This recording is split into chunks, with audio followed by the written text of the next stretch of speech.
बिल्कुल श्रीनम, अपने न्यूज 18 के दर्शकों को लगातार ये तस्वीरें हम पहुंचा रहे हैं और अलग अलग कैमरे से हर एक एंगल से वो तस्वीर दिखा रहे हैं कि यही वो ट्विन टावर है जो अब से कुछ ही देर के बाद ध्वस्त हो जाएगा। और हर कोई बस इस बात का इंतजार कर रहा है कि जब ये ट्विन टावर ध्वस्त होगा तो वो अपने कैमरे में कैद करने के लिए। फिलहाल आपको रोकना चाहूंगी, इस बीच एक बड़ी खबर आ रही है। महाब्लास्ट में सिर्फ 4.5 घंटे बाकी हैं। इस वक्त की बड़ी खबर आपकी टीवी स्क्रीन पर। महाब्लास्ट की सभी तैयारियां पूरी हो गई हैं और अब सिर्फ 4.5 घंटे बाकी हैं। ट्विन टावर गिराने का वक्त धीरे धीरे करीब आ रहा है। उत्सुकता लोगों की बढ़ रही है कि जैसे ही ये महाब्लास्ट होगा तो उसके बाद तस्वीर किस तरह से बदलेगी, इसका एनवायरनमेंट पर क्या असर होगा, आसपास की सोसाइटीज को क्या होगा, क्या जो सोसाइटीज हैं वहां पर एक थोड़ी सी कंपन भी महसूस होगी, क्या होगा आखिरकार। ये जो उत्सुकता है वो बढ़ी हुई है दर्शकों में। महाब्लास्ट की सभी तैयारियां पूरी कर ली गई है। पूरे नोएडा में अलर्ट रख दिया गया है।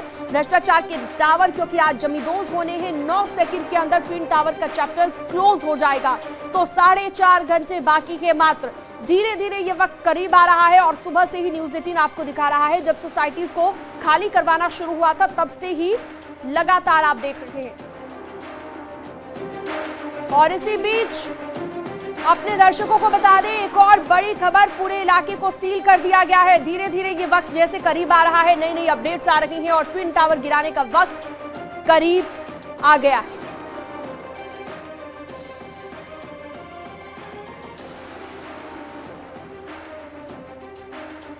समीर भाटी हमारे साथ हेल्थ एक्सपर्ट जुड़ गए हैं। हमारे तमाम गेस्ट भी हमारे साथ मौजूद रहेंगे, उनसे भी हम समझेंगे। डीके पांडे एविएशन एक्सपर्ट हैं। विक्रांत तोंगड़ हमारे साथ पर्यावरणविद मौजूद रहेंगे।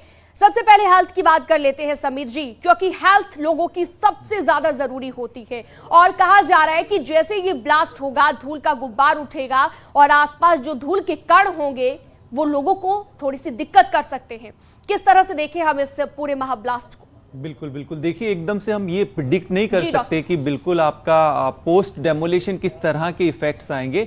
सबसे ज्यादा जरूरी है, महत्वपूर्ण है, हमें सावधानियां बिल्कुल बरतने की जरूरत है। इसमें 3 कैटेगरीज को हम डिवाइड कर सकते हैं। मतलब जो आपका, जिस तरह से हम कोविड में भी देख रहे थे कि जो वनरेबल पॉपुलेशन है, मतलब जो हाई रिस्क वाले लोग हैं, जिसमें आपके अस्थमा दमा वाले पेशेंट्स आ जाते हैं, जिनको ब्रोंकाइटिस है, उन लोगों के लिए थोड़ी प्रॉब्लम हो सकती है। इसके अलावा भी अगर हम देखें जिनको हार्ट संबंधी, हृदय संबंधी कोई रोग है, उन लोगों को थोड़ा सावधानी बरतने की जरूरत है। और इसके अलावा छोटे बच्चे, न्यूबॉर्न बेबी, आपकी जो गर्भवती महिलाएं हैं उनको, और जो आपके बुजुर्ग लोग हैं उनको विशेष ध्यान देने की जरूरत है। और एक चीज यहां पर बहुत ही ज्यादा महत्वपूर्ण आ जाती है कि जैसा हम देख भी रहे हैं, दिल्ली या नोएडा की स्पेशली बात करें तो यहां पर वैसे भी जो है पोल्यूशन लेवल हमेशा नॉर्मल से ज्यादा रहता है। एयर पोल्यूशन की बात करें तो उसमें पीएम जो होता है 2.5 और 10 जो हमारे पार्टिकुलेट मैटर्स होते हैं, ये हवा के अंदर जो ये कण होते हैं ये हमारे लंग्स के अंदर पहुंच जाते हैं, जिसकी वजह से जैसा मैंने अभी बताया, जिनको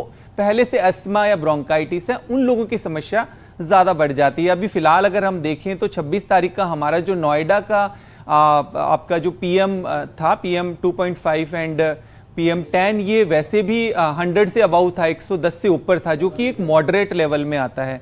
तो एक बार पोस्ट डेमोलेशन के बाद, एक्सप्लोजन के बाद निश्चित तौर पे प्रदूषण का लेवल बढ़ेगा। और जो मैंने बताए हैं उस तरह के जो लोग हैं, जो पेशेंट्स हैं, उनको विशेष ध्यान देने की जरूरत है। जी ठीक है, बिल्कुल आपने सही कहा। प्रदूषण के लेवल की बात करें तो दिल्ली क्योंकि पास में पड़ता है और दिल्ली को लेकर प्रदूषण में भी हमने देखा है कि दिल्ली में काफ़ी ज़्यादा प्रदूषण देखा जाता है। हमारे साथ एविएशन एक्सपर्ट भी जुड़े हुए हैं डीके पांडे, और जो पर्यावरणविद हैं विक्रांत तोंगड़, उनका भी हम रुख करेंगे, लेकिन एविएशन एक्सपर्ट से भी समझ लेते हैं आज की इस ध्वस्तीकरण की कार्रवाई को कैसे देख रहे हैं डीके जी? देखिए, बहुत ही महत्वपूर्ण है कि जो हमारे जो एयर ऑपरेशंस हैं, जो जहाज उस क्षेत्र से बहुत आते जाते हैं, स्पेशली जो दिल्ली की तरफ आ रहे होते हैं जहाज पालंग की तरफ, वो लैंड करने के पहले यहाँ से अप्रोच बढ़ाते हैं।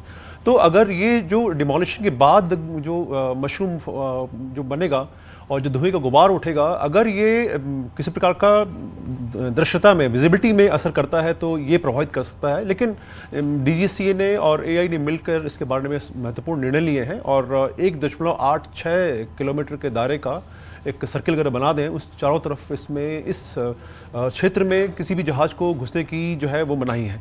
लेकिन साथ ही जो ड्रोन ऑपरेशंस हैं उनको भी रिस्ट्रिक्ट किया गया है। और ड्रोन ऑपरेशंस जो हैं, देखिए काफ़ी उत्सुकता है चारों तरफ, पूरे देश में जो है सभी की निगाहें जो हैं वो नोएडा के इस क्षेत्र में बनी हुई हैं, क्योंकि ये अपने आप में अनूठा जो है वो कार्यक्रम है।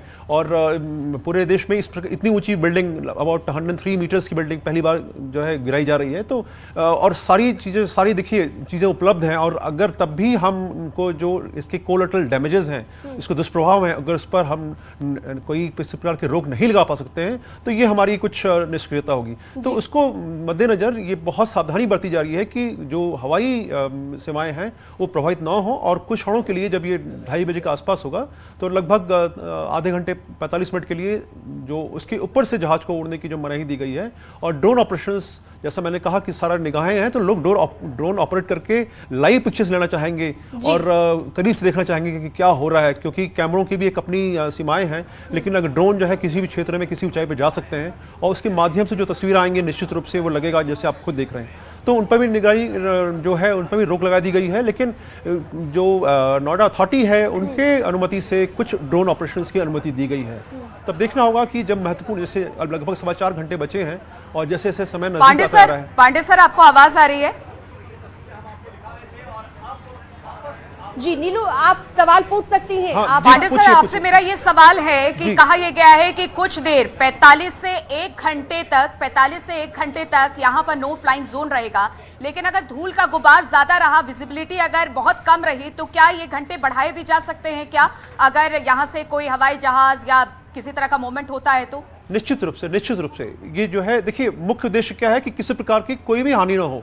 तो अगर गुबार उठता है और पायलट जब भी आता है तो विजिबिलिटी देखते हुए और जब रनवे को देखने की कोशिश करता है, अगर गुबार दिखेगा तो पायलट खुद सावधान हो जाएगा। ये हमें ट्रेनिंग दी जाती है कि जब हम जहाज उड़ाते हैं कि अगर सामने कुछ चीज़ें तस्वीरें क्लियर नहीं है तो हमें ये पूरा हक है कि हम अपना जो रास्ता है वो बदल लें, लेकिन अनुमति के साथ। उसके भी नियम हैं, तो नियम के अनुसार उसको किया जाएगा। लेकिन जैसा कि अनुमान है कि जो गुबार बनेगा, मशरूम बनेगा, वो बहुत बड़ा बनने की उम्मीद नहीं है। और क्योंकि जो वाटरफॉल इमल्शन की जो प्लानिंग है वो एक बहुत ही कंट्रोल्ड, नियंत्रित प्रणाली है किसी भी बिल्डिंग को गिराने की। जी बिल्कुल। तो हमारे तमाम सहयोगी, मैं जहां पर खड़ी हूं वो ट्विन टावर मेरे पीछे आप देख सकेंगे, मेरे पीछे बिल्कुल ट्विन टावर है और यहाँ पर हवा की गति बहुत ज्यादा तेज हो गई। आप मेरे बालों, अगर आप देख पा रहे होंगे तो मेरे बाल बहुत तेजी से उड़ रहे हैं और कहा जा रहा है 14 से 15 किलोमीटर, 15 से 20 किलोमीटर प्रति घंटे की रफ्तार से हवा चलेगी। तो इसका भी बहुत ज्यादा असर होगा क्या धूल के गुबार से? क्योंकि सबको यही है कि हवा जिस तरफ चलेगी धूल का गुबार उसी तरफ से जाएगा और वहां सबसे ज्यादा प्रॉब्लम होगी। तो इसको लेकर भी क्या फ्लाइट्स में या किसी तरह की कोई दिक्कत आ सकती है क्या? बिल्कुल आ सकती है, लेकिन संभावनाएं जैसे हैं कि समय के साथ तापमान बढ़ेगा और जो हवा की गति है थोड़ा सा वो मध्यम हो सकती है, लेकिन ये निश्चित रूप से नहीं कहा जाता है, संभावनाएं हैं। तो जैसा कि मैंने पहला भी उल्लेख किया कि ये जो पायलट जहाज उड़ा रहा है तब वो देखता है कि सामने अगर किसी प्रकार की तकलीफ है या कोई देखने में दिक्कत हो रही है तो वो कंट्रोल सेंटर को बताता है, कंट्रोल टावर से जो उचित निर्देश दिए जाते हैं और निश्चित रूप से ऐसा कुछ होने से पहले ही सावधानी बरत ली जाएगी और जो उनके मार्ग हैं, एयरवेज हैं, उसमें कुछ परिवर्तन निश्चित रूप से कर दिया जाएगा।